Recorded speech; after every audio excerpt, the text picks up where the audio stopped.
As all of you know, I stand in opposition to incineration. I just want to iterate some comments in no particular order. Howe Sound Pulp and Paper and Gold River will probably be on the map. And so all of us, I think when this was debated, in all fairness to each of you, Paris was seen as the iconic standard. And of course, I don't know how many billions of dollars that particular one cost, but it has been quoted in the paper. It is not the standard that we would have here in this region. Howe Sound Pulp and Paper is currently burning wood. That affects the following regions directly: West Vancouver, the West End, Bowen Island, the west side of Vancouver, and of course, Vancouver experiences the same concern without knowing it, that the Fraser Valley Regional District, that is, the inflow is coming across Vancouver. Many people have noted in Lions Bay that the airshed is looking different.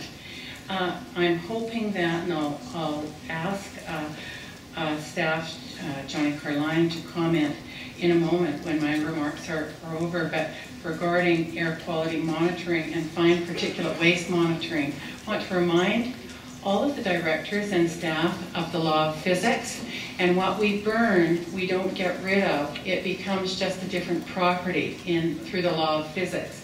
And also a reminder of toxic ash.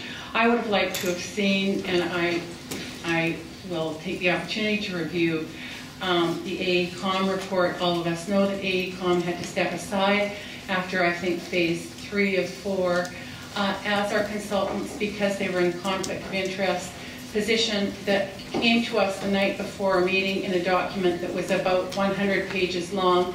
And I read the document and found in the middle of that document that they stepped aside due to a potential conflict of interest because they've been purchased by an incineration company, because this is a multi-billion-dollar business.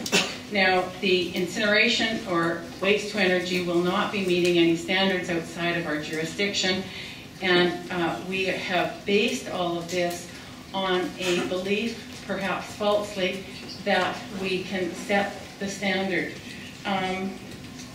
So maybe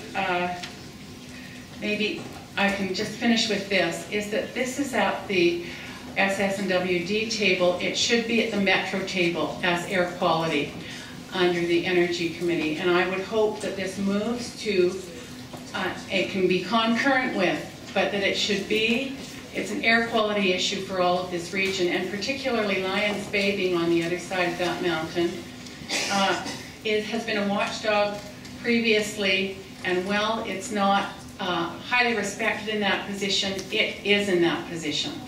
And we have sat at the air quality table previously to the north of us, and I understand that we have a sea to sky corridor air quality, but when I sat with the SLRD throughout the 90s, they had not even heard the two words air quality.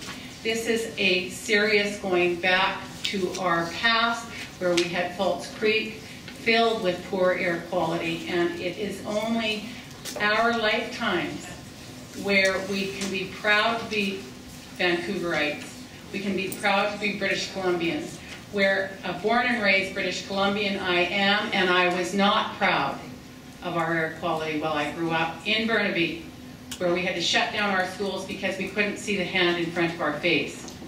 And it wasn't safe for me to walk to school in the early 60s. And thank you to Doug Drummond, former mayor of Burnaby, to really take task with our air quality.